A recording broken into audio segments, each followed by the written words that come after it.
sleep eluded us. When rousted out around midnight, actually it was around 11 o'clock, we were depleted, and any food offered was declined. Getting dressed layer upon layer was a real chore. It seemed to take forever. Day 5. Today is the day. The four of us stepped out into the cold and darkness at just after midnight. Order was determined. Felix to lead, followed by Michael, then myself and Jacabo. Michael and I had made a pact. If one needs to turn back, the other will continue. The clear night air was full of stars. What a sight! No pollution at this elevation. Headlamps were switched on, and we were underway. Focus for Mike and I was the lower leg and feet of the climber in front, the area illuminated by their headlamps. I concentrated on a mantra to keep my mind positive. One less step. One less step. Each time stepping into the spot just vacated by Michael's foot. We zigzagged up a steep field of shale and sand, step by step, for 2 to 3 hours. The loose footing was tiring. Felix only allowed brief stops before urging us forward. My hands were incredibly cold. I had brought the wrong gloves. Around 3 o'clock, we reached Hans Meyer Cave and found it occupied by the Slovakian couple and their guides who had left Kibo just before us. We didn't see them again and assumed they had turned back. A point of light appeared on the mountain above, and it was moving down towards us. Scree gave way to huge boulders and more solid footing, although the incline steepened noticeably. The single light above kept moving down. Poli, poli. As the light moved ever closer, I wondered who could it be and why would they be coming down at this hour. It neared. It was one of the 2 guides who had been with 2 Dutch climbers. If a guide has to turn back, thoughts messed with our minds. We had to concentrate to put our thoughts back to our mantras. One less step. One less step. One less step. Step into the circle of light. Step into the circle. Step into the circle. Snow appeared among the boulders, and soon it was almost constant underfoot. Felix appeared increasingly hesitant and looked around as if unsure of the trail. Is he lost? Michael worried. Suddenly, right in front of us was the Gilman's Point sign. Gilman's Point. You're at 56,081 meters. Congratulations. There's Dad.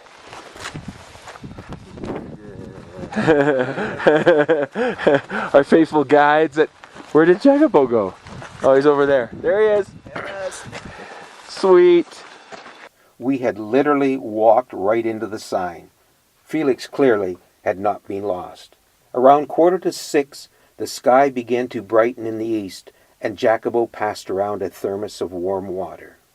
Felix pointed out Uhuru Peak, around the crater's rim to the left, the very top of Kilimanjaro. Shit, we aren't even close, was my first thought. That's where we're going, over there for the peak. Let's go to Uhuru now. We're going now. The summit was still a good hour and a half away. Poli, poli. We reached Stella Point at sunrise. It was a beautiful morning. Moenzi Peak, which had towered over us for much of the last 3 days, was now far below. Peking Glacier and Southern Icefield were on our left, the crater on our right.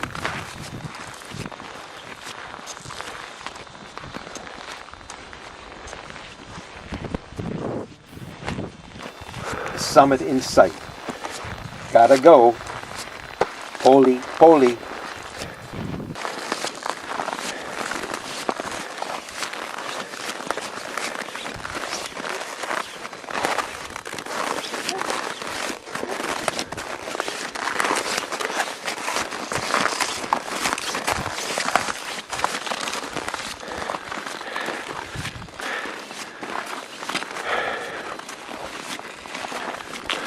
We arrived at the summit.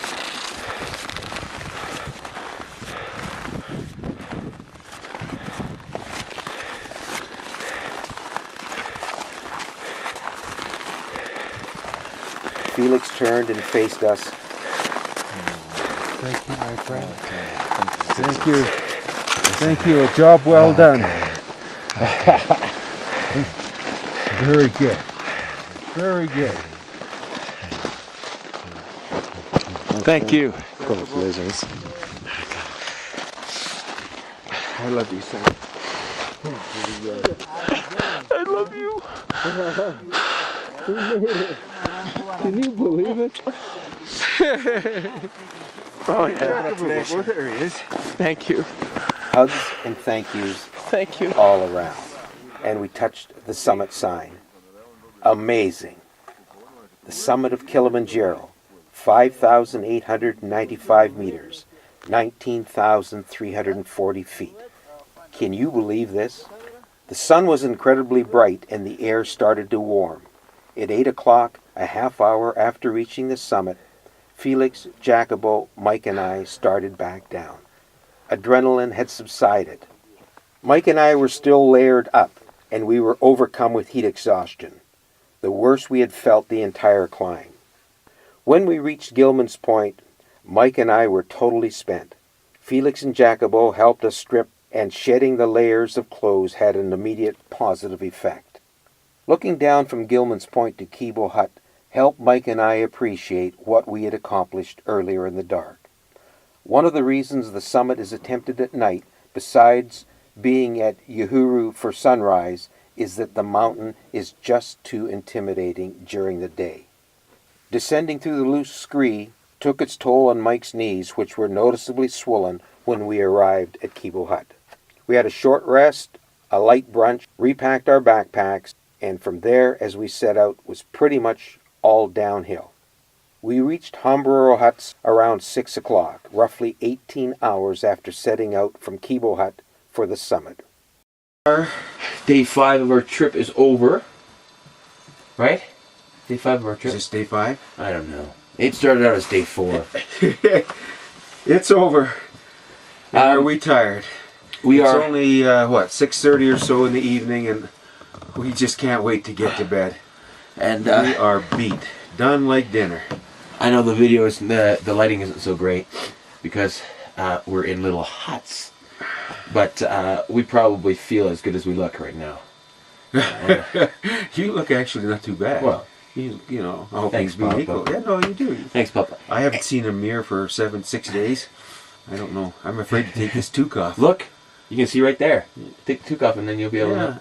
No, I couldn't take the toque off. No, you couldn't do I that. don't know what I'm going to do tomorrow. So anyway, the day started actually about yesterday Yeah. at about 11 was the wake up call. Yesterday about 11 we woke up. At night. Last night. Yeah. No, yeah, last night. Not that it was truly a wake-up call in as much as We never slept. we weren't we weren't sleeping. So we probably haven't haven't been eating. Haven't slept in probably 2 days. Yeah, haven't been eating. Just not at our best. But And go ahead. so we started up to the peak of Kilimanjaro around 12:15 Yeah, got into 12:15. in the pitch dark. Pitch and cold. Michael doesn't think it was all that cold, but I was freezing. And thank goodness, because when you see the pictures of what we had to climb that we see later on the day, we're glad that it was in the middle of the night, or else we Absolutely. wouldn't have done it. We would wouldn't have be made so it. intimidated if we could have seen where we were climbing if we climbed in daylight. And it was no little pass like you've seen before in photos and videos. This was like straight up the side of a mountain, one step in front of the other. Sometimes your feet aren't breaking the toes of the foot in front of you, taking little tiny steps, and it seemed to go on forever. And you just took one step at a time and one step at a time throughout the night. And we reached what's called Gilman's Point. Gilman's Point. Just before 6 o'clock. Yeah, just before Before sunrise. And so we started to celebrate. A sign said, "Congratulations." We know that it wasn't the peak, but we know the peak isn't that far away from there. And that's when Felix, our trusty guide, who is being just fantastic, points to where the peak actually is. And well, Dad can let you know how he felt about that. I was really beat at that point, and to know where we had to go to reach the very summit of Kilimanjaro, we had to kind of go around the lip of the crater and keep climbing and climbing and climbing. and it just seemed so far away. And by then the sun was up, and it was bright, and it was a beautiful, beautiful morning. But it took us a bit of a struggle to get there. What, about 2 hours? It wasn't that long, but it just. And you kept on thinking that signpost was over the next little ridge, and then you looked up, you got to that ridge, and it wasn't there, and then you just kept on seeming to get further and further away. So there is video of us actually getting to the summit. And we can edit that in here, or maybe later, or something like that. We can do the movie. And it was really neat because the only two people that were at the summit when Mike and I and our guide Felix got there was a young man from Vernon, along with his guide, and they were just unfurling a Canadian flag to photograph. And so we just joined right in, and we had a real nice visit with him and shot a lot of pictures for him, and he took a lot of pictures of us. And we reached the summit of Kilimanjaro, 19,340 feet, at 7:30. Yep. And we stayed 30 minutes there. We stayed until 8 o'clock, and it was starting to warm up a little bit at that point, and we still had on all our gear that we'd hiked up through the night. We didn't shed any of it, and we headed back towards Gilman's Point on the way back down. And when we got to Gilman's Point, it was due to take our altitude drugs, and my head started to just pound. I felt actually the worst that I felt on the trip.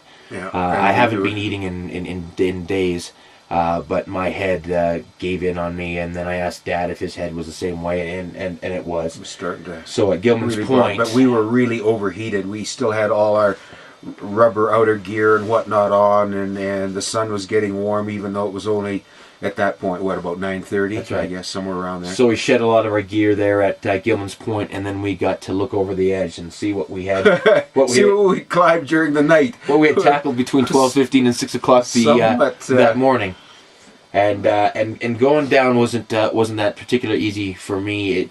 What makes the climb so hard? It's just a bunch of scree or sand, really, actually. And your footing is terrible, and it really puts a pounding on your knees when you're going straight down. On the way up, you're zigzagging back and forth. So I really took my time down. I wanted to get out of here, out of the park on my own steam. So I didn't want to risk blowing out a knee. So Dad finished up back at Kibo Camp, probably about 45 minutes, half an hour prior to me getting there. To which Felix said, let's not sleep here. Let's push on to Harumbo. Rhymes with Colombo. Well, it doesn't really rhyme with. But it's, It sounds similar to Harumbo Camp. So where we had spent that extra night earlier acclimatizing. So this is actually our third night in the camp. That's right. So, and then tomorrow morning we wake up around 6. We're going to push out at 7 and hopefully get up to the park entrance gate around 3:30, 4 o'clock. This is about an 8-hour hike down, so it's going to be another long day. My knees are shot on me, and we're not particularly feeling great. No, and we can't eat. My stomach is so raw. And we don't want to give the impression that we're not in awe of what we saw today or what we accomplished, because we are. It's, just have energy, reflect. Maybe back over a beer, we can kind of get. We're for things and if it's the altitude or whatnot that really curbs your appetite, but energy is hard to come by, and obviously without sleep it's a hard thing to tackle. So we are just absolutely just beat. So that's where we are. We're going to turn in for the night. We're going to push out here. At this point, I don't think Mom back at the hotel or anyone we know knows that we were successful. Nope, but they'll soon find out. So we will touch base with you one last time back from Springlands Hotel in Moishi at the end of day 6, on which was an incredible day, one that I'll never forget. The physically hardest thing I've ever done in my life, bar none. Yeah, without question. And it was worth every grueling step. It was really quite an amazing trip. So thanks, Pop, for sharing it with me. Thank you for sharing it with me. I love you. It was great. I love you too, son. So that's it. We'll check in with you tomorrow. We're just going to crawl into our sleeping bags. I'm already in my sleeping bag. Yeah. So and get a good 8 hours or so, and then. In fact, now that I have to go press the button, I can just spin in my sleeping bag. Yeah, you're gone. Well, and I'm already there. Don't forget to turn this off because I have no idea how it's supposed Oh to yeah, turn we got to off. turn it off because the Yeah. battery's going to go on. I'll just sit here and look pleasant until... Go ahead, do it. But what are you going to do in the meantime? I'm just going to look pleasant. Fill the screen. I don't know. I'm too tired. Take to off the even toque. think. No way, this is coming off. Come on. No way. I'm Oh, I going to got a wear it buck all around day here tomorrow. I'm going to wear it on the bus back to Moishi. Take it Not off. for $1. No. You got a $5? Physically, the hardest thing I have ever done in my life, bar none, was Michael's summation of our adventure. Without question, was my response. Now we get to put check marks beside Climb Kilimanjaro on our Life's Things